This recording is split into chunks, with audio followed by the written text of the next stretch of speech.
नमस्ते साथियों। कक्षा 12th रसायन विज्ञान के अध्याय 14 जैव अणु बायोमोलिक्यूल्स के मोस्ट इम्पोर्टेंट क्वेश्चनों में आप सभी का वेलकम है। शेखावटी मिशन 100 के ये क्वेश्चन है। बोर्ड एग्जाम में इस चैप्टर से 3 वस्तुनिष्ठ क्वेश्चन पूछे जाएंगे जो 3 नंबर के होंगे, अर्थात एक वस्तुनिष्ठ क्वेश्चन 1 नंबर का होगा। तो इस चैप्टर नंबर 14 से जो क्वेश्चन आएंगे वो वस्तुनिष्ठ प्रकार के आएंगे, इसलिए इस चैप्टर की जितने हम छोटे छोटे मल्टीपल चॉइस क्वेश्चनों की प्रैक्टिस करेंगे उतना अपने लिए अच्छा रहेगा। तो क्वेश्चन स्टार्ट करते हैं। उससे पहले जो स्टूडेंट फर्स्ट बार इस MK बूस्टर यूट्यूब चैनल पे आए हैं वो चैनल को लाइक शेयर और सब्सक्राइब करना ना भूलें। क्वेश्चन नंबर 1 आपके स्क्रीन के सामने, निम्न में से कौन सी अपचायक शर्करा नहीं है। तो बिल्कुल माइंड में क्लियर होनी चाहिए कि अगर हम याद करना चाहिए कि निम्न में से कौन सी अपचायक शर्करा नहीं है, तो इसका जो राइट आंसर होता है वो हम लिखते हैं सुक्रोज। क्या होता है? सुक्रोज। और निम्न में से कौन सी अपचायक शर्करा नहीं है, तो राइट आंसर क्या होगा? सुक्रोज। और फॉर्मूला क्या होता है इसका? C12H22 और O11 होता है। तो निम्न में से कौन सी अपचायक शर्करा नहीं है? सुक्रोज। अब क्यों नहीं है वो रीजन भी मैं बता दूं कि सुक्रोज जो इकाई होती है वो ग्लूकोज प्लस फ्रैक्टोज, GF शब्द याद कर लेना। वैसे आप लोगों को ये शब्द काफ़ी याद रहता होगा। ग्लूकोज प्लस फ्रैक्टोज से मिलकर बनी है, जिसमें ग्लूकोज का C1 कार्बन फ्रैक्टोज के C2 कार्बन के साथ बंध बनाता है। और दोनों में ग्लूकोज में क्रियात्मक समूह C1 कार्बन पे होता है और फ्रैक्टोज में क्रियात्मक समूह C2 कार्बन पे होता है। अर्थात दोनों जो मोनोसेकेराइड इकाइयों के जो क्रियात्मक समूह होते हैं वो बंध बनाने में भाग ले लेते हैं। इस कारण से यह एक अपचायक शर्करा नहीं है। तो निम्न में से कौन सी अपचायक शर्करा नहीं है, तो राइट आंसर क्या हो जाएगा? C sucrose. इसके बाद क्वेश्चन नंबर 2 आपकी स्क्रीन के सामने, कौन सा कार्बोहाइड्रेट पादप कोशिका का अनिवार्य अवयव है? देखो आप सभी जानते हो कि जो पादप कोशिका होती है उसकी जो कोशिका भित्ति होती है, पादप कोशिका की कोशिका भित्ति, जो कोशिका भित्ति होती है वो किसकी बनी होती है? सेल्यूलोज की। अर्थात पादप कोशिकाओं के लिए सबसे अनिवार्य तत्व तो क्या होगा? सेल्यूलोज। तो जो स्टार्च, सुक्रोज, सेल्यूलोज, माल्टोज, तो राइट आंसर क्या होगा? B cellulose. अगला क्वेश्चन दिया है, अल्फा D प्लस ग्लूकोज और बीटा D प्लस ग्लूकोज है प्रतिबिंब समावयवी, एपीमर, ज्यामितीय समावयवी या एनोमर। देखो अल्फा D प्लस ग्लूकोज और बीटा D प्लस ग्लूकोज में जो अंतर है इनकी संरचना में वो C1 कार्बन के कारण होता है। किसी कारण? C1 कार्बन के कारण। कि देखो अल्फा D ग्लूकोज में जो C1 कार्बन पे जो OH समूह होता है वो दाईं ओर होता है और बीटा D प्लस ग्लूकोज में जो C1 कार्बन पे जो OH होता है वो बाईं ओर होता है। तो जब एक ही कार्बन पे OH समूह की स्थिति के कारण जब समावयवी बनते हैं तो उसको बोलते हैं एनोमर। क्या बोलते हैं? एनोमर। तो क्वेश्चन नंबर 3 का राइट आंसर हो जाएगा एनोमर। बिल्कुल माइंड में क्लियर कर लेना कि प्रश्न भी आ जाता है ये कि ग्लूकोज में एनोमरिक कार्बन कितने नंबर वाला होता है? तो याद करना C1, 1 नंबर वाला कार्बन, 1 नंबर वाला कार्बन। और ये स्ट्रक्चर अगर आपसे किसी लिए पूछे फ्रैक्टोज में, तो फ्रैक्टोज में वो C2 वाला कार्बन होता है, अलग है। इसके बाद नेक्स्ट क्वेश्चन कि सुक्रोज के पूर्ण जल अपघटन से प्राप्त होता है, तो सॉरी सेल्यूलोज के। क्वेश्चन नंबर 4 में क्या बच्चा है? सेल्यूलोज के पूर्ण जल अपघटन से प्राप्त होता है। तो पहली बात तो क्लियर होना कि सेल्यूलोज एक क्या होती है? पॉलीसेकेराइड होती है, पॉलीसेकेराइड। और जब भी हम इसका जल अपघटन करते हैं तो हमें ग्लूकोज की इकाइयाँ प्राप्त होती है। किसकी होती है? ग्लूकोज की। तो क्वेश्चन नंबर 4 का राइट आंसर हो जाएगा D प्लस ग्लूकोज। इसके बाद नेक्स्ट क्वेश्चन दिया कि क्वेश्चन नंबर 5, अल्फा व बीटा ग्लूकोज में OH समूह की स्थिति में भिन्नता किस कार्बन पे होती है? ये बात मैंने आपको अभी बताई थी कि ग्लूकोज एनोमेरिक कार्बन कौन सा कार्बन? C1 carbon. तो C1 कार्बन इसका राइट आंसर हो जाएगा। तो क्वेश्चन नंबर 5 है, उसका राइट आंसर क्या होगा? C1। राइट आंसर क्या हो जाएगा? C1। और मैं फिर से रिपीट कर दूं, अगर ये बात आपसे फ्रैक्टोज के लिए पूछ ली जाए तो कौन सा कार्बन याद करना? C2। अगला क्वेश्चन पूछा आपसे कि लैक्टोज के जल अपघटन से इकाइयाँ प्राप्त होती है। लैक्टोज के, तो सीधी सी बात याद करनी है कि लैक्टोज, देखो 3 इकाइयाँ आपके सिलेबस में दे रखी है डाइसेकेराइड में। एक तो आपका दे रखा है सुक्रोज, दूसरा दे रखा है माल्टोज और तीसरा दे रखा है लैक्टोज। लिख दिया मैंने। जो सुक्रोज में तो आपको एक शब्द याद करना था G+F, GF, glucose plus fructose. Maltose में दोनों इकाइयाँ ग्लूकोज प्लस ग्लूकोज होती है, और जो लैक्टोज है इसके आगे गै लगा दो। गै लगाओगे तो क्या शब्द हो गया, एक तो हो जाएगी गलैक्टोज और दूसरी ग्लूकोज तो सब में होनी ही है, तो गलैक्टोज प्लस ग्लूकोज, गलैक्टोज प्लस ग्लूकोज। तो लैक्टोज की जो एकलक इकाई है वो क्या होगी, D प्लस ग्लूकोज प्लस, देखो एक तो होगी लैक्टोज और एक होगी ग्लूकोज। देखो बिल्कुल क्लियर होनी चाहिए, एक तो ग्लूकोज और दूसरी लैक्टोज, तो इसमें ग्लूकोज भी और लैक्टोज भी है। तो क्वेश्चन नंबर 6 का राइट आंसर क्या हो जाएगा, ए। अगला, सुक्रोज जल आपको ठंड पर देता है, तो अभी मैंने बताया सुक्रोज के लिए क्या शब्द याद करना था, GF, ग्लूकोज प्लस फ्रैक्टोज। तो क्वेश्चन नंबर 7 का राइट आंसर क्या हो जाएगा, C, ग्लूकोज प्लस फ्रैक्टोज। एक चीज़ और याद कर लेना कि ग्लूकोज में जो क्रियात्मक समूह होता है वो एल्डिहाइड होता है, और फ्रैक्टोज में जो क्रियात्मक समूह होता है कीटोन होता है। ग्लूकोज में क्रियात्मक समूह एल्डिहाइड होता है, इस कारण से ग्लूकोज को हम एल्डो हेक्सोज कहते हैं, और फ्रैक्टोज को कीटो हेक्सोज कहा जाता। काफ़ी इंपॉर्टेंट क्वेश्चन है। अब प्रोटीन का मुख्य संरचनात्मक गुण है इथर बंध, एस्टर बंध, पेप्टाइड बंध या सभी। तो प्रोटीन की जो एकलक इकाई होती है उसको हम बोलते हैं एमिनो अम्ल, और जब दो अमीनो अम्ल आपस में मिलते हैं तो उनमें कौन सा बंध बनता है, पेप्टाइड बंध का निर्माण होता है। जब दो अमीनो अम्ल आपस में मिलते हैं तो कौन से बंध का निर्माण होता है, पेप्टाइड बंध का। और पेप्टाइड बंध की स्ट्रक्चर क्या होती है, C+ONH। बिल्कुल समझा रहा हूँ यहाँ पे, इस बंध को हम क्या बोलते हैं, पेप्टाइड बंध, C+ONH, पेप्टाइड बंध। तो केवल यहाँ अपना सीन्स ये नहीं कि हम केवल क्वेश्चन आंसर पे टिक लगाएं, उन प्रत्येक क्वेश्चन से रिलेटेड जितने भी क्वेश्चन हैं उन सबको अच्छी तरीके से समझें, जिससे एग्जाम अगर इनसे रिलेटेड क्वेश्चन भी पूछा जाए तो हम इनको इजीली याद कर सकें। और ये बिल्कुल क्वेश्चन है आपके नए बोर्ड पैटर्न के अकॉर्डिंग बनाए गए। इसके बाद चलते हैं हम क्वेश्चन नंबर 9 की तरफ, जो आपकी स्क्रीन के सामने।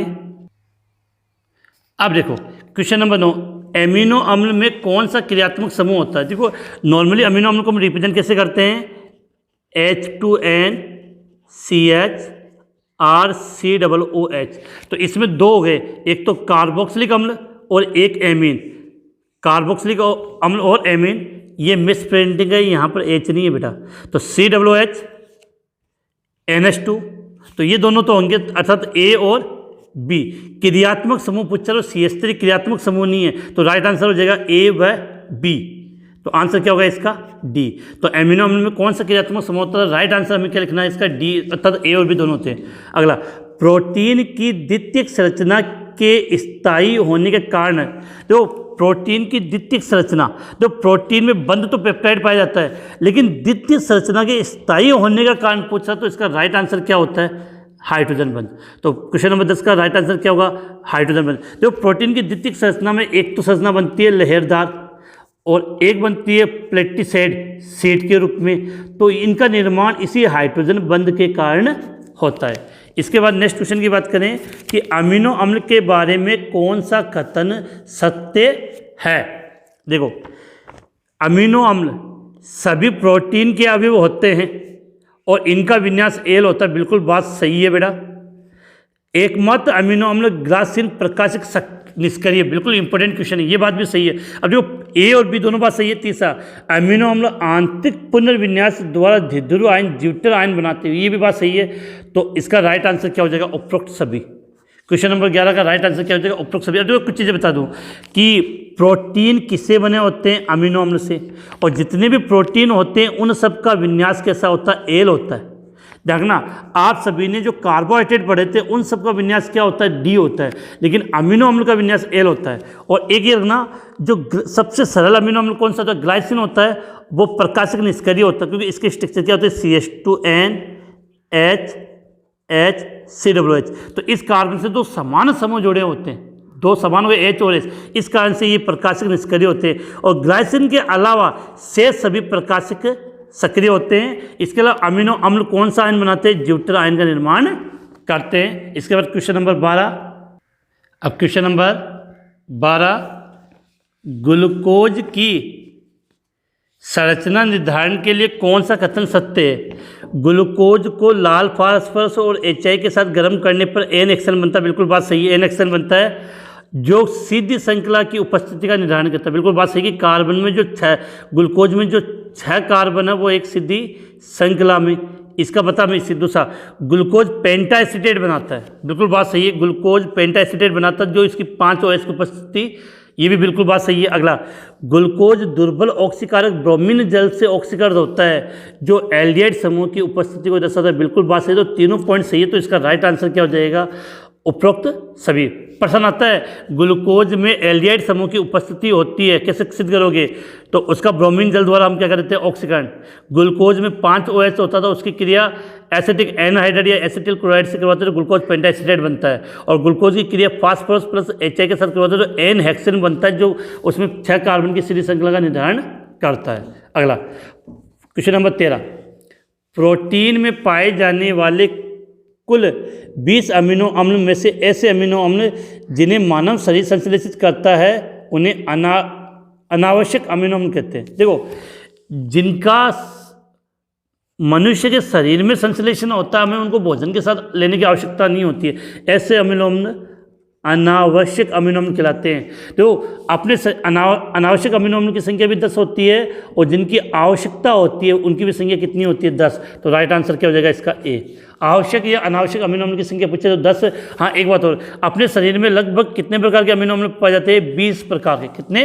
20 प्रकार के। अगला है गोलिकाकार, जिसको बोलते हैं दानेदार प्रोटीन का उदाहरण, तो बिल्कुल अच्छा एग्जाम्पल है इंसुलिन।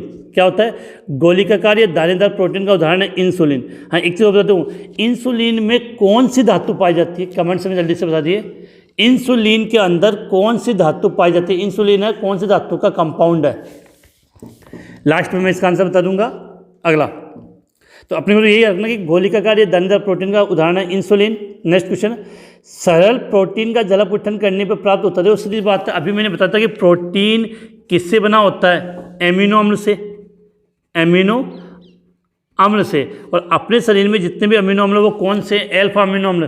तो सरल प्रोटीन का जलापूठन प्राप्त करने पर क्या प्राप्त होता है? अल्फा अमीनो अम्ल। अगला, निम्न में से सत्य कथन है विटामिन बी कॉम्प्लेक्स और विटामिन सी जल में विलय। बिल्कुल बात सही है। DEKA जल में अविलय, अर्थात ये किस में विलय होते हैं? वसा में। ये बात भी सही है। विटामिन H, जिसको हम क्या बोलते हैं? बायोटिन, जल और वसा दोनों में अविलय, ये बात भी बिल्कुल सही है। तो इसका राइट आंसर क्या हो जाएगा? डी, उपरोक्त सभी। तो बिल्कुल क्लियर होना चाहिए। देखो, विटामिन हम कैसे रखते हैं? A, B, C, D, E, K, ठीक है। ये 6 विटामिन हम मुख्य मानते हैं। तो इसमें विटामिन बी और विटामिन सी दोनों किस में विलय होते हैं? जल में। इसके अलावा ADEK ये चारों के चारों किस में विलय होते हैं? वसा में विलय होते हैं, तो जल में विलय नहीं होता है। और जो विटामिन H होता है वो किसी में भी विलय नहीं होता है, जिसको हम क्या बोलते हैं? बायोटिन। क्वेश्चन नंबर 17 अब आपके स्क्रीन के सामने। क्वेश्चन नंबर 17, जो विटामिन और उनकी कमी से होने वाले रोग को मिलाना, तो विटामिन डी, तो हमें पता है विटामिन डी हड्डियों से रिलेटेड है, तो विटामिन डी की कमी से रिकेटस और अस्थि मज्जता रोग हो जाता है। तो इसका मतलब एक को हमने इस एक को 1 से मिला दिया। विटामिन ई, विटामिन ई की कमी से आरबीसी का टूटना, बिल्कुल बात सही है, दोनों मिल जाएंगे। विटामिन ए फॉर एप्पल, तो विटामिन ए आंखों से रतौंध संबंधी है, तो इसको मिला दिया किससे? 4 से। विटामिन B12 प्राणी रक्तलता, इससे रिलेटेड है, तो इसका मतलब क्या हुआ कि ए के लिए 1, बी के लिए 2, सी के लिए 4 और डी के लिए 3। अब मिलान कर लो ये किस में सही है, तो इसका राइट आंसर आपका क्या हो जाएगा? बी हो जाएगा। अगला क्वेश्चन है, विटामिन सी की कमी से होने वाला रोग स्कर्वी, सब जानते हैं विटामिन सी की कमी से होने वाला रोग स्कर्वी। रिकेटस किसकी कमी से होता है? विटामिन डी से। बंधता विटामिन ए की कमी से, और प्राणी रक्तल्पता जो एनीमिया रोग हम बोलते हैं वो विटामिन B12, बिल्कुल इस तरीके से याद होना चाहिए। मानव शरीर में किसे उत्पन्न नहीं कर सकते, एंजाइम, डीएनए, हार्मोन, इन तीनों का निर्माण मानव शरीर में होता है, लेकिन जो विटामिन है इनका संश्लेषण मानव शरीर में नहीं होता। तो मानव शरीर किसे उत्पन्न नहीं कर सकता, तो राइट आंसर क्या हो जाएगा, विटामिन। तो मानव शरीर किसे उत्पन्न नहीं कर सकता, विटामिन, क्योंकि हमें इन्हें भोजन के साथ ही लेने की आवश्यकता होती है, और वो भी ध्यान रखें सूक्ष्म मात्रा में। अगला क्वेश्चन नंबर 20, निम्न में से सही कथन है। तो जो सही कथन के लिए एक बात को ढंग से पढ़ना होता है कि डीएनए में डीऑक्सीराइबोस शर्करा पाई जाती है, बिल्कुल बात सही है। आरएनए में राइबोस शर्करा पाई जाती है, ये बात भी सही है। अब देखो डीएनए में कार्बनिक क्षारक, एक का मतलब एडेनिन, थाइमिन, साइटोसिन, गुआनिन, बिल्कुल बात सही है। डीएनए में चारों कार्बनिक क्षारक होते हैं, जबकि आरएनए में एडेनिन, यू का मतलब यूरेसिल, साइटोसिन और गुआनिन नाइट्रोजन क्षारक होते हैं। तो तीनों बात सही है, तो राइट आंसर क्या हो जाएगा इसका, उपरोक्त सभी। अब यहाँ से आपको एक बात क्लियर कर लेना कि डीएनए में जो शर्करा पाई जाती है उससे हम क्या बोलते हैं, डीऑक्सीराइबोज, और आरएनए में जो शर्करा पाई जाती है वो कौन सी होती है, राइबोज शर्करा। इन दोनों में कार्बन की संख्या कितनी होती है, 5। अर्थात डीऑक्सीराइबोज शर्करा और राइबोज शर्करा होती है, उनमें कार्बन कितने होते हैं, कुल 5 होते हैं। और ये भी समझा दूँ कि जब राइबोज शर्करा से 2 नंबर वाले कार्बन से जब एक ऑक्सीजन बाहर निकाल देते हैं, राइबोज शर्करा से जब 2 नंबर वाले कार्बन से एक ऑक्सीजन बाहर निकाल देते हैं, तो उसको बोलते हैं डीऑक्सीराइबोज शर्करा। ठीक है, अगला है क्वेश्चन नंबर 21, डीएनए के द्विसूत्र हेलिक्स, जो डीएनए की संरचना होती है वो द्विकुंडलित होती है। तो डीएनए की द्विसूत्री हेलिकल संरचना में पाए जाने का कारण, क्योंकि उसमें हाइड्रोजन बंध पाया जाता है, तो सीधा राइट आंसर क्या हो जाएगा, डी। उनमें कौन सा बंध पाया जाता है, हाइड्रोजन बंध पाया जाता है। अगला क्वेश्चन वापस वो उपरोक्त वाला, तो बिल्कुल एक एक लाइन हमें ढंग से पढ़नी होगी। सत्य कथन है, चारगाफ नियम से प्यूरिन, एजी, एओजी और क्षारक की मात्रा पिरिमिडिन टीसी के बराबर होती है, बिल्कुल बात सही है। तो बेटा बिल्कुल क्लियर होना चाहिए। ए का मतलब क्या होता है, एडेनिन, ए का मतलब होता है एडिनिन। जी का मतलब क्या होता है, गुआनिन, गुआनिन। टी का मतलब थाइमिन, और सी का मतलब साइटोसिन। तो इनकी मात्रा होती है वो बिल्कुल बराबर होती है, और ये याद हो जाना चाहिए। प्यूरिन में क्या आता है, एजी, और पिरिमिडिन में टीसी। ठीक है, अगला है ए और टी में 2 हाइड्रोजन बंध और सी और जी में 3 हाइड्रोजन बंध बनते हैं, बिल्कुल सही है। देखो बेटा इसका ऐसे याद करना है, 8 होता है, 8 का मतलब क्या होता है, 8 में 2 का भाग जाता है, नहीं जाता।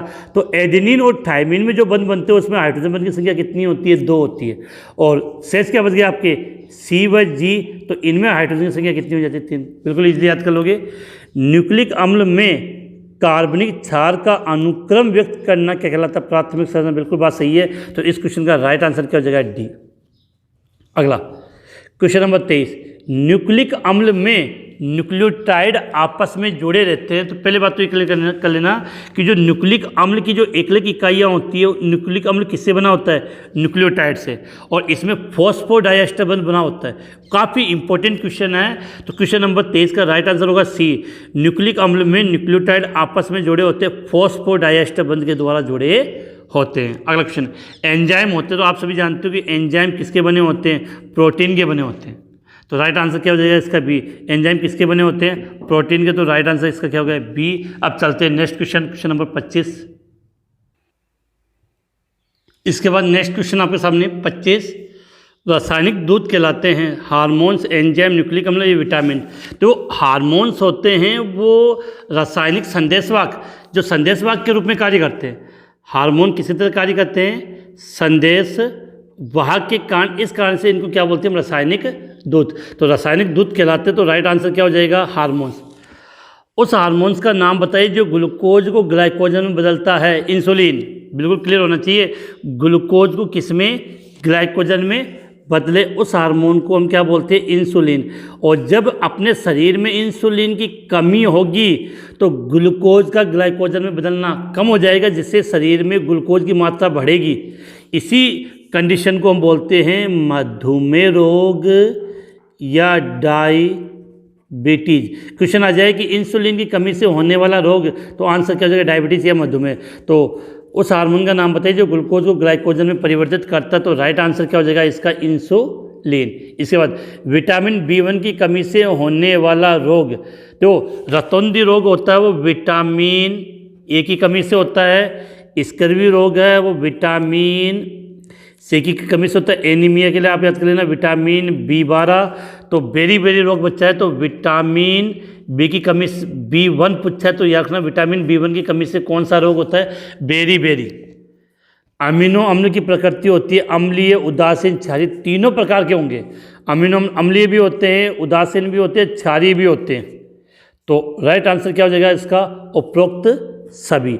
जैसे अम्लीय की बात करें तो ग्लूमेटिक अम्ल, ग्लूमेटिन, क्षारीय में लाइसिन, उदासीन में ल्यूसिन टाइप के आते हैं इसके, और उदासीन की बात करें तो इसके लिए आपको याद करना ग्लाइसिन। तो इतना से याद करना कि अमीनो अम्ल की प्रकृति होती है अम्लीय, उदासीन, क्षारीय, तीनों होती है। राइट आंसर डी हो जाएगा।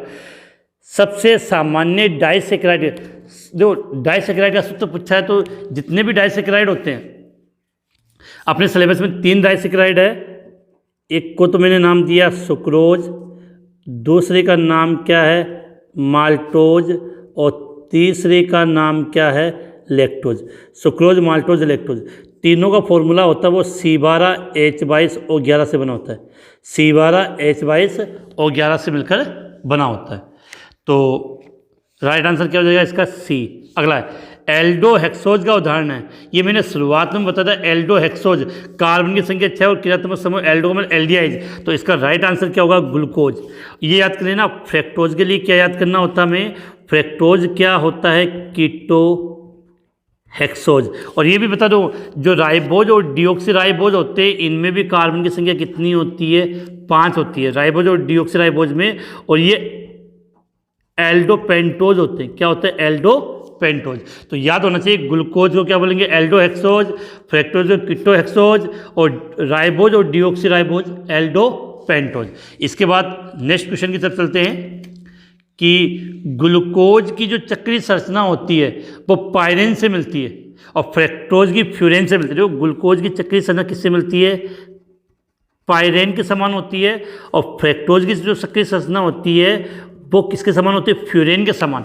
इस कारण से ग्लूकोज की जो चक्रीय संरचना होती है उसको हम बोलते हैं पायरेनोज संरचना। क्या बोलते हैं, पायरेनोज संरचना। और फ्रैक्टोज की चक्रीय संरचना फ्यूरेन के समान होने के कारण इसे फ्यूरेनोज संरचना कहा जाता है। आगे तो पायरेनोज संरचना और फ्यूरेनोज संरचना, 2 मोनोसेक्राइड इकाइयाँ जिस बंध द्वारा जोड़ी होती है उसको बोलते हैं ग्लाइकोसाइडी बंध या ऑक्साइडी बंध। क्या कहा जाता है, ग्लाइकोसाइडी बंध या ऑक्साइडी बंध। कि 2 मोनोसेक्राइड इकाइयाँ जिस बंध द्वारा जुड़ी होती है उसको हम क्या बोलते हैं, ग्लाइकोसाइडी बंध। एक चीज़ तो बता दूं मैं आपको, यहाँ से समझ लेना कि जो सुक्रोज की दोनों, सुक्रोज किससे बना होता है, ग्लूकोज प्लस फ्रैक्टोज। तो इन दोनों के मध्य जो ग्लाइकोसाइडी बंध होता है वो ग्लूकोज के C1 कार्बन और फ्रैक्टोज के C2 कार्बन के मध्य होता है। माल्टोज और लैक्टोज इनकी जो इकाइयाँ होती है उनमें एक का C1 कार्बन और दूसरे का C4 के मध्य बॉन्डिंग होती है। बिल्कुल क्लियर होना चाहिए। अगला, सुक्रोज के जलावृठन से प्राप्त मिश्रण, देखो सुक्रोज के जलावृठन से प्राप्त मिश्रण को प्रतीप शर्करा, जिसको इन्वर्ट शुगर भी बोलते हैं, प्रतीप से जो ग्लूकोज, सुक्रोज का जब जलावृठन करोगे तो ग्लूकोज प्लस फ्रैक्टोज प्राप्त होता है, जिसे बोलते हैं प्रतीप शर्करा। और इस अभिक्रिया को शर्करा का प्रतिबंध। जो होता क्या है कि इनमें इनका ध्रुवण गुणांक का मान परिवर्तित हो जाता है। अगला है माल्टोज के जलावृठन से, देखो माल्टोज का जब भी आप जलावृठन करोगे तो आपको ग्लूकोज की इकाई प्राप्त होती है, अल्फा डी ग्लूकोज की इकाई प्राप्त होती है। माल्टोज के जलावृठन से कितनी, ग्लूकोज प्लस ग्लूकोज इकाई, मतलब केवल किसकी इकाई प्राप्त होती है, ग्लूकोज की। और ये ग्लूकोज भी कौन सा, अल्फा डी प्लस ग्लूकोज होता है। लैक्टोज में अपचायक भाग होता है। जो लैक्टोज की संरचना में 2 चीज़ें होगी, एक तो आपके पास स्ट्रक्चर होगी क्या, गलेक्टोज, दूसरा होता है ग्लूकोज। तो लैक्टोज जो इकाई प्राप्त होती है वो किससे होती है, ग्लूकोज प्लस ग्लेक्टोज में, जिसमें ग्लेक्टोज का C1 कार्बन ग्लूकोज के C4 कार्बन से जुड़ा होता है। तो इसमें तो क्रियात्मक समूह C1 कार्बन पे होता है, तो इसका क्रियात्मक समूह बंध बनाने में भाग ले लेता है। जबकि ग्लूकोज में जो क्रियात्मक समूह वो कितने नंबर कार्बन पे, C1 कार्बन पे होता है। इस कारण से लैक्टोज संरचना में जो अपचायक भाग होता है वो कौन सा होता है, ग्लूकोज होता है।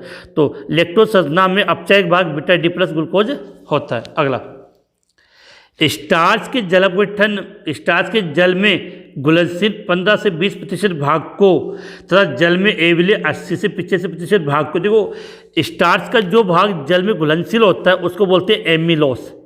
एमिलोस वो कितना होता है, लगभग 15 से 20% भाग। तो स्टार्च का जल में घुलनशील भाग 15 से 20% भाग क्या कहलाता है, एमिलोस। एमिलोस।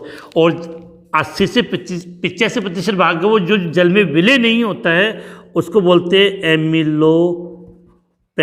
क्या बोलते हैं, एमिलोपेक्टिन। क्या बोलेंगे, एमिलोपेक्टिन। जो एमिलोस होता है वो रेखीय होता है, जबकि एमिलोपेक्टिन क्या होता है, शाखित बहुलक होता है। अगला, प्रोटीन की जैविक सक्रियता किस संरचना के कारण होती है, तो बिल्कुल क्लियर कर लेना, तृतीयक संरचना के कारण।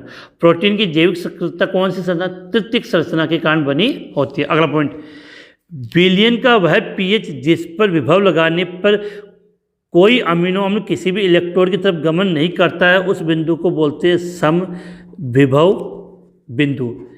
इस बिंदु पर या इस पीएच पर जो अमीनो अम्ल है वो किसी भी इलेक्ट्रोड की तरफ गमन नहीं करता, तो उस बिंदु को क्या बोलते हैं, समविभव बिंदु। काफ़ी इंपॉर्टेंट है, एक तो समविभव बिंदु और एक आपका ये ज्यूटर आयन, ये दोनों इंपॉर्टेंट, इनको अच्छे तरीके से आप याद कर लेना। इसके बाद चलते हैं नेक्स्ट क्वेश्चन की तरफ।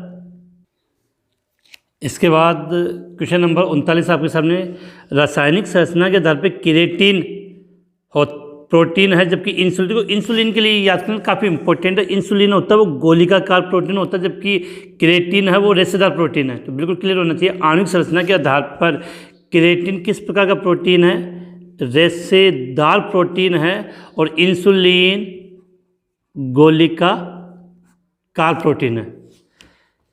ताप अम्ल क्षार द्वारा प्रोटीन की जैविक सक्रियता को समाप्त हो जाना प्रोटीन का विकृतीकरण कहलाता है। काफ़ी अच्छा क्वेश्चन है ये भी, प्रोटीन का विकृतीकरण। देखो, ताप या अम्ल क्षार द्वारा प्रोटीन की जब जैविक सक्रियता समाप्त होती है तो याद रखना कि जैविक सक्रियता समाप्त होने में प्रोटीन की द्वितीयक एवं तृतीयक संरचनाएं क्या हो जाती है, नष्ट हो जाती है। और कौन सी संरचना में कभी परिवर्तन नहीं होता है, प्राथमिक संरचना में। प्राथमिक संरचना एज इट इज बनी रहेगी प्रोटीन की। तो ताप व अम्ल क्षार द्वारा प्रोटीन की जैविक सक्रियता समाप्त होना प्रोटीन का विकृतीकरण कहलाता है, जिसमें प्रोटीन की द्वितीयक और तृतीयक संरचनाएं नष्ट हो जाती है, लेकिन प्राथमिक संरचना वैसे की वैसी बनी रहती है। रक्त का अगला, कार्बनिक पदार्थ जो शारीरिक वर्धीय और जैविक क्रियाओं के लिए आवश्यक होते हैं परंतु ऊर्जा के स्रोत नहीं होते हैं, वो क्या कहलाते हैं, विटामिन। क्या कहलाते हैं, विटामिन। और एक चीज़ और, विटामिन का संश्लेषण शरीर में नहीं होता है। विटामिन का संश्लेषण शरीर में नहीं होता, तो भोजन के साथ लेने की आवश्यकता होती है। रक्त का थक्का धीमी गति से बढ़ने का कारण कौन से विटामिन की कमी, तो विटामिन के। विटामिन के, विटामिन के की कमी से रक्त का थक्का नहीं बनता, रुधिर बहता रहता है। डीएनए का स्वप्रतिकरण अर्धसुरक्षीय होता है, जो कौन सी दिशा, एक डीएनए के 5 प्राइम से 3 प्राइम की दिशा में होता है। तो बिल्कुल याद करें, डीएनए का स्वप्रतिकरण अर्धसुरक्षीय होता है, जो 5 प्राइम से 3 प्राइम, मतलब 5 से 3 प्राइम की दिशा की ओर होता है। अगला, किसी व्यक्ति में डीएनए के क्षारकों का क्रम अद्वितीय होता है, प्रत्येक व्यक्ति के लिए अलग अलग होता है। इसे ज्ञात करना डीएनए फिंगर प्रिंट कहलाता है। किसी व्यक्ति में डीएनए के क्षारकों का क्रम अद्वितीय होता है, इसे ज्ञात करना डीएनए फिंगरप्रिंट कहलाता है। हिंदी में कहते तो डीएनए उंगली छाप। रासायनिक प्रकृति के आधार पर जो एस्ट्रोजन और एंड्रोजन होते हैं वो कैसे हार्मोन, तो ये स्टीरॉयड हार्मोन होते हैं। कैसे होते हैं, स्टीरॉयड हार्मोन होते हैं। कौन से हार्मोन होते हैं, स्टीरॉयड हार्मोन होते हैं। सुक्रोज के पूर्ण जलावघटन से, तो देखो सुक्रोज ने सेल्यूलोज के पूर्ण जलावघटन से, तो सेल्यूलोज किसकी इकाई है, ग्लूकोज की। और ये याद करिए ना, ये बीटा डी ग्लूकोज का बोला गया, beta D glucose. Beta D glucose का बहुलक क्या होता है आपका सेल्यूलोज, और सेल्यूलोज की क्या बनी होती है, कोशिका भित्ति। कोशिका भित्ति किसकी बनी होती है, सेल्यूलोज की। अगला क्वेश्चन, शर्करा व कार्बनिक क्षारक जिस बंध द्वारा जुड़े होते हैं वो बंध कहलाता है एन ग्लाइकोसाइडी बंध। ध्यान रखना, ये समझ दो कि डीएनए में जो न्यूक्लियोटाइड होते हैं तो वो फॉस्फोडाई एस्टर बंध के द्वारा जुड़े होते हैं, लेकिन शर्करा और कार्बनिक क्षारक वो किसके द्वारा जुड़े होंगे, एन ग्लाइकोसाइडी बंध के द्वारा जुड़े होते हैं, और न्यूक्लियोटाइडों में जो बंध होता है वो फॉस्फोडाइएस्टर बंध होता है। अगला, स्टार्च के जलक गठन से, जो स्टार्च किसका बहुलक होता है, ग्लूकोज का, और अल्फा डी ग्लूकोज, तो स्टार्च के जलक गठन से कौन सी मोनोसेकेराइड इकाई अल्फा डी प्लस ग्लूकोज प्राप्त होता है। ये 3-4 बातें मुझे भी याद आ गई कि एक क्वेश्चन होता है कि दुग्ध या दूध के अंदर कौन सी शर्करा पाई जाती है, तो बिल्कुल आप याद कर लेना कौन सी, लैक्टोज शर्करा। लैक्टोज शर्करा कौन सी होती है, दूध में पाई जाती है। इसके बाद करें फल शर्करा, यह सबसे मीठी शर्करा वो किसको कही जाती है, फ्रक्टोज को कही जाती है। फल शर्करा या मीठी शर्करा फ्रक्टोज कहते हैं। पके हुए अंगूर में कौन सी शर्करा की सबसे अधिक मात्रा होती है, तो बिल्कुल याद कर लेना कौन सी, ग्लूकोज। किसकी, ग्लूकोज में। और एक, पेड़ पौधों में संग्रहित भोजन, पेड़ पौधों में जो संग्रहित भोजन है वो किस रूप में पाया जाता है, स्टार्च में। पेड़ पौधों में संग्रहित भोजन स्टार्च में, और प्राणियों में संग्रहित भोजन होता है, प्राणियों में जो संग्रहित भोजन होता है वो क्या होता है, ग्लाइकोजन। तो प्रश्न भी आता है कि प्राणी स्टार्च किसे कहा जाता है, ग्लाइकोजन। तो ये कुछ महत्वपूर्ण बातें थी वो मैंने बता दी है। इसी के साथ ये जो इस चैप्टर की जो मोस्ट इंपॉर्टेंट क्वेश्चन थे शेखावटी मिशन के, मैंने आपको हल करवा दिए हैं। मैंने पहले भी बता दिया कि जो जैव अणु या बायोमोलिक्यूल्स वाला जो चैप्टर है उससे केवल वस्तुनिष्ठ क्वेश्चन बोर्ड एग्जाम में पूछे जाएंगे, इसलिए इसके जितने भी MCQ वाले क्वेश्चन हैं उनकी ज़्यादा प्रैक्टिस करें, जिससे ये चैप्टर में आपका एक भी नंबर ना कटे। तो इसी के साथ ये क्लास हम समाप्त करते हैं। जय हिंद, जय भारत।